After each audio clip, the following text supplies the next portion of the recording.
Joseph really exist? And is there any documentation about him anywhere, or about a man like him, in the Egyptian chronology? Well, as it happens, I've got a book here called Chronicle of the Pharaohs, and it's a reign-by-reign record of all the rulers and dynasties of ancient Egypt. You know, there's nobody called Joseph mentioned in the book. But there is another guy. There is a man called Imhotep. Let me just give you some interesting facts about Joseph to begin with. When Joseph was 30 years old, Pharaoh put him in charge of the whole land of Egypt. He gave him a signet ring, dressed him in fine clothes, put a gold chain around his neck, he was given a chariot and all the rest of it. And he was given the name, a new name. Anybody remember what it was? Zaphaneth-Paneah. Zaphaneth-Paneah.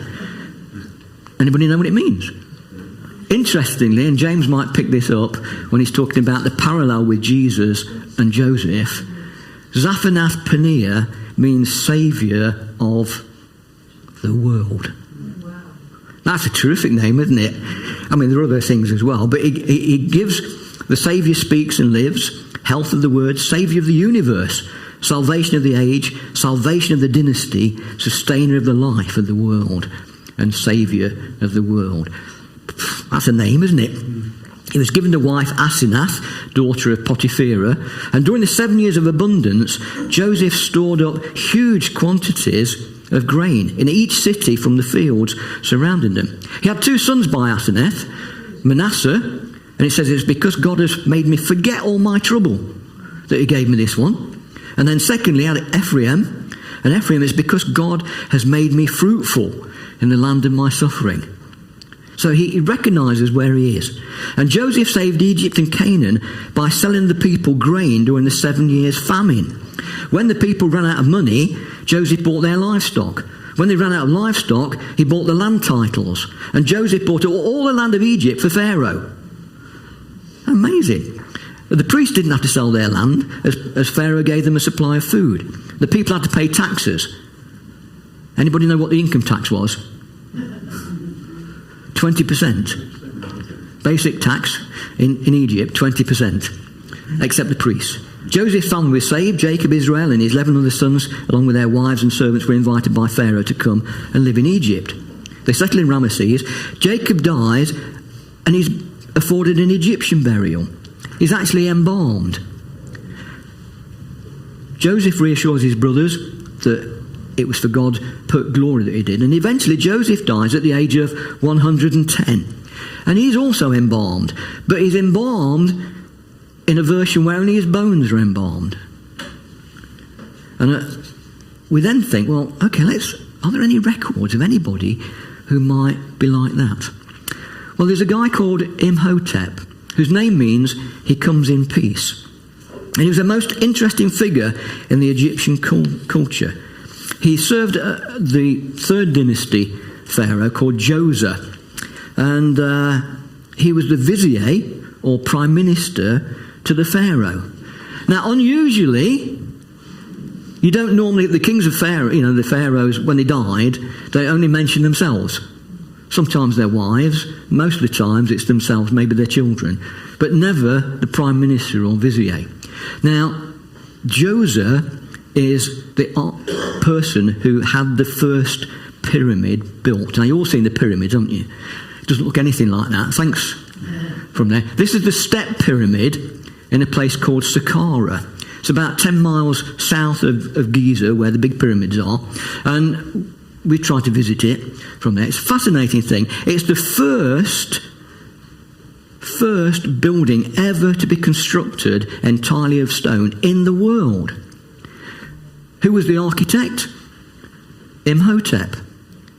If you look at it, the next one, on the base of a statue where Djoser is, right in the middle bit, I don't really can see, there's kind of 2 funny, looks like tennis rackets. To the left of that is his name, Imhotep, as the vizier of Djoser. It's the only time, as far as I can find out, where the prime minister is named. He was absolutely amazing character. And in fact, if we look at him next, this is my picture that Margaret will anticipate. He's sitting down and he's reading some scripts on a, what's that called, that roll? A scroll. What's it made from? Papyrus. Who do you think invented papyrus? Imhotep did. That's the first time that they've ever seen papyrus being done. He invented pyramids. He invented papyrus. Anything else he invented? Income tax. He also helped build that pyramid. Now they've just done, Saqqara's been left for years and years and years from there, and then they've just started excavating it again. Amazingly, part of the foundation of that step pyramid, they've excavated down, and what have they found? They've found an enormous granary.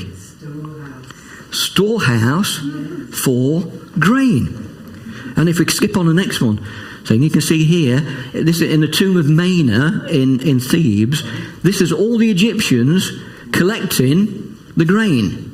And then the next one is storing it in storehouses.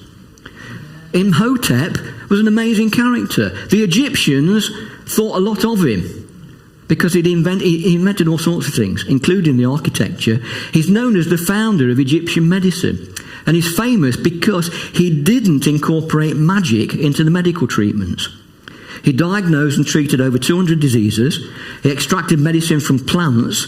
And he's also known to have performed operations and dental work. He knew the circulation of the blood system, and he knew where each vital organ was placed and what its uses were. Imhotep was the first person known to use that papyrus scroll, and he actually wrote on it some books. Now, most of the hieroglyphics weren't narratives, they were just names of people. And if you go to the Temple of Abydos, you'll see there's a whole list of kings, and all they've got is their names. And Joseph appears, not Imhotep, but Joseph so thought of him, so much of him, that he included it. And Imhotep imposed income tax. Anybody know how much the income tax was that he opposed? 20%. Do you know why? No, that was Joseph, did 20%. Imhotep also did 20%. And do you know why he did that? Because on the scrolls it says he did that because there was a famine.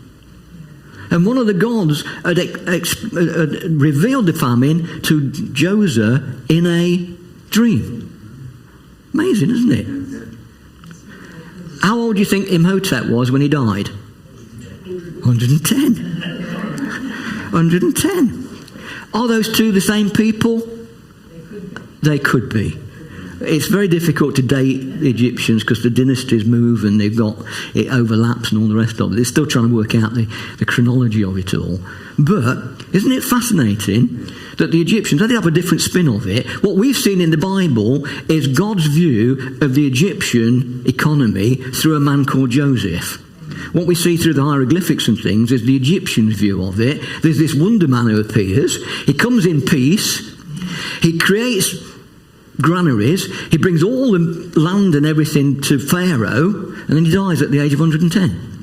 And the interesting thing is, nobody knows where his tomb is. Why is that?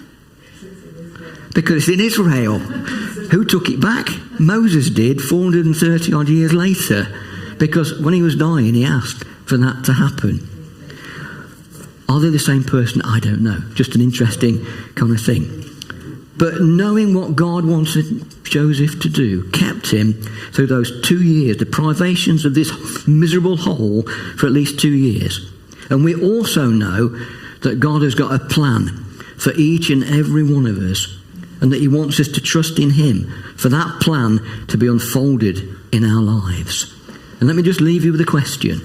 Have you discovered God's plan for yourself?